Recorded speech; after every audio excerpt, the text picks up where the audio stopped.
আপনি অত্যন্ত কঠিন সময়ে একটা খুব ভালো বাজেট দিয়েছেন, এখন পর্যন্ত আমরা বাইরের যে রেসপন্সটা পাচ্ছি। তবে একটা চাপ অন্তর্বর্তী সরকার আপনার উপরে দিয়ে গেছে, নতুন পে স্কেল, আপনি সেটা অনুভব করেন কিনা, এটা বাস্তবায়নের ক্ষেত্রে আপনার অবস্থান থাকে?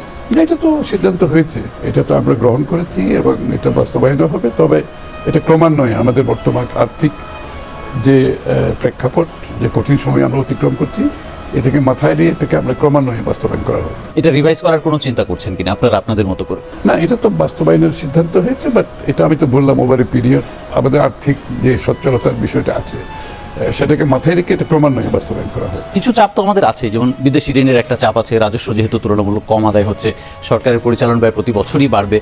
এই চাপটা আপনি সহ্য করতে পারবেন, এই আত্মবিশ্বাস কতটুকু আপনার, আপনার কোন পরিকল্পনার মাধ্যমে এটাকে অ্যাচিভ করতে চান?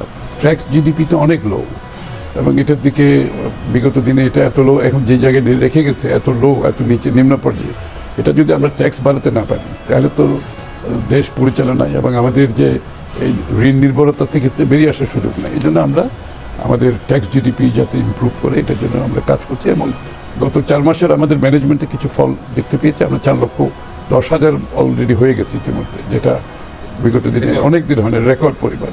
তো আমরা আশা করছি আমাদের যে পরিকল্পনা এবং যে ম্যানেজমেন্ট এবং একটা দক্ষতার মাধ্যমে আমরা আশা করছি আমরা যে টার্গেট দিয়েছি সেটা মিট করতে পারবো ইনশাআল্লাহ। এবং এটা ট্যাক্সেশন এনবিআর একটা পরিবর্তন আসবে, বড় ধরনের পরিচালনায় আসবে, ম্যানেজমেন্টে আসবে, এবং এটার সুফল আমি মনে করি আগামী দিনে।